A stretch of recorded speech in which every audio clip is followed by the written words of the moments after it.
જય સચ્ચિદાનંદ. ઓકે દીપકાજી. જય સચ્ચિદાનંદ. તમે ડાયા થઈ જાઓ, જગત ક્યારે ડાયું નહીં થાય. એટલે અહીંયા આપણે એક જ વાત સમજવાની છે કે જગત કાયમના માટે અજ્ઞાનના પ્રભાવમાં જ હતું, છે અને રહેવાનું. જ્ઞાનીઓ આવે છે ત્યારે પણ જ્ઞાનીઓને કોઈ ગાંઠતું નથી હોતું. હવે એમાં એ લોકોનો દોષ નથી, કારણ કે અજ્ઞાન એવું બધું ફરી વળેલું છે ને કે જ્ઞાનીની વેલ્યુ, જ્ઞાનીની સમજણ, જ્ઞાનીની મહત્વતા એને સમજાવવું બહુ મુશ્કેલ છે. એટલે દાદાએ એમ કીધું છે કે અમને ઓળખનારો વર્ગ દ્વાપરમાં નહોતો. દ્વાપર એટલે કે જ્યારે તીર્થંકર ભગવાનની હાજરી નોર્મલી હોય છે એવા સમયમાં નહોતો. તો કે આવા સમયમાં જ્યારે આ કળિયુગ કહેવાય તો આપણે કોની પાસે શું અપેક્ષા રાખીએ. એટલે આજના આ 1 એપ્રિલ એટલે કયો દિવસ કહેવાય? એપ્રિલ ફૂલ કહેવાય ને. અહીંયા આપણે પોતાને ફૂલ થતા શીખી જવાનું છે. ફૂલ યોર સેલ્ફ. નહીં, ખરેખર. એટલે આમાં ગુડ એ લોકોને એનાલિસિસ.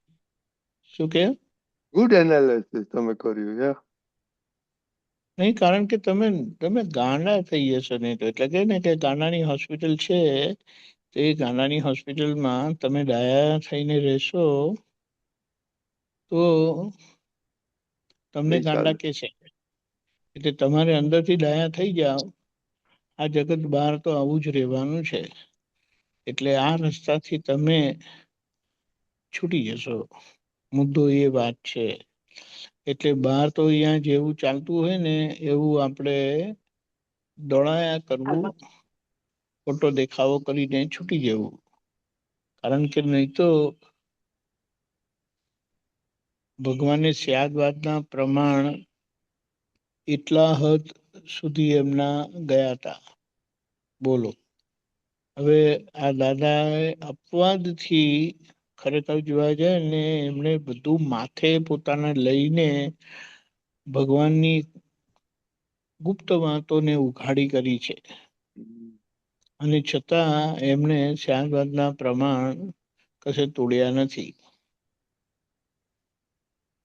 એટલે આપણે આ તો એક સમજવા માટે કહીએ કે આવા જગતમાં તમે ડાપણ પાથરવા જ જશો નહીં. હા, તમને ભેગા થાય ને એમને ડાપણ જરૂર આપજો, જે દાદાએ કર્યું અને જે તેના લીધે જ આપણે બધા ખીલી ગયા છે. બાકી આવા જગતમાં તો પોતે જ મહેનત કરીને નીકળીને મથામણ કરીને સમજીને નીકળી જવાનું હોય છે. જે આજ લગીના બધા મોટા પુરુષોએ બહુ મહેનત કરીને નીકળી ગયા. એમના દાખલા, એમની કથા, એમની જીવન કથા બધી આજે ગવાય છે, વંચાય છે, ઉદાહરણ સ્વરૂપ લેવાય છે.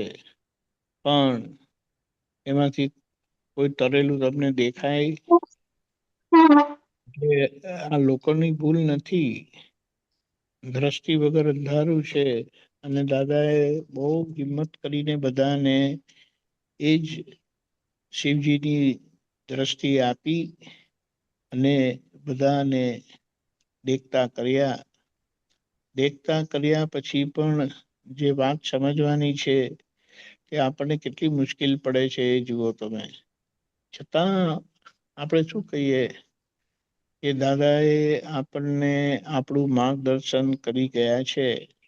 હવે એ માર્ગદર્શન પ્રમાણે આપણે ચાલી ગયા ને, પેલું કે ને ભયો ભયો ભયો ભયો એટલે છૂટી ગયા આપણે. એટલે અહીંયા કે કોઈને દયા કરવા જશો નહીં એટલે કોઈના માટે અભાવ રાખવા જેવું પણ નથી. આ બંને વાત બહુ ક્રિટિકલ છે કે તમે ડાયા થઈ જાઓ અને ક્યારે ડાયું થાય એવું આ જગત નથી. એટલે શું બધાના માટે અંદર એવો અભાવ તિરસ્કાર રાખવો?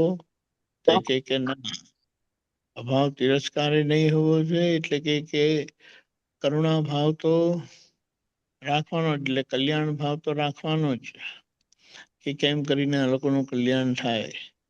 પણ કશું બરવા જશો નહીં, એમ કે નહીં તો હારી જશો, માથાકૂટ થશે અને તમને ફક્ત ફરિયાદ રહેશે ને એ લોકોના પ્રત્યે અભાવ તિરસ્કાર રહેશે ને ક્યારે જશે નહીં.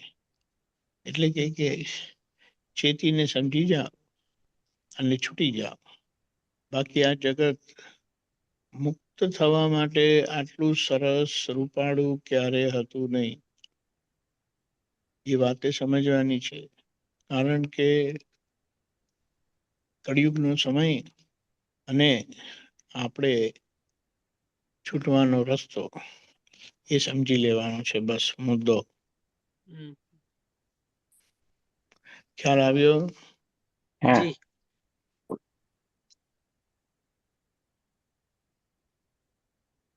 આજે ગૌરાંગ આનંદજી આવવાના છે, હા, વિધિ માટે.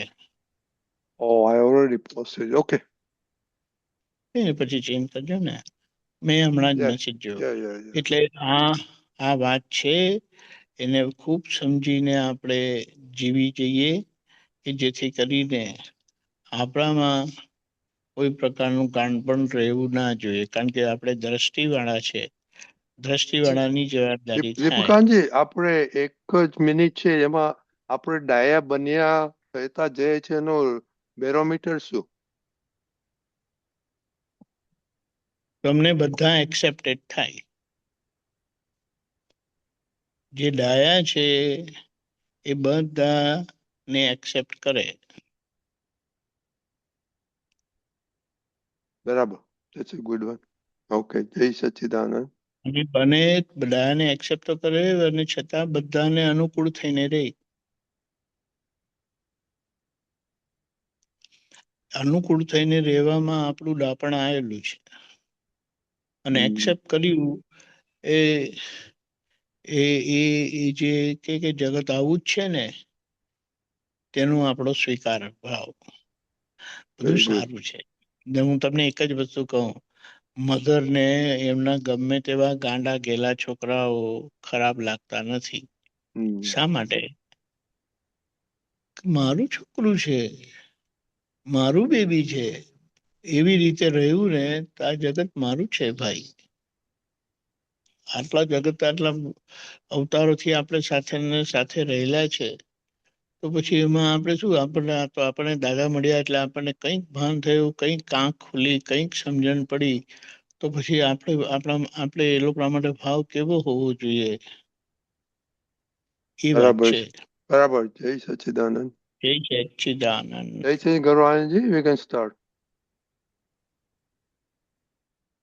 જય સચ્ચિદાનંદ. પ્રાતઃ વિધિ. શ્રી સિમંદર સ્વામીને નમસ્કાર.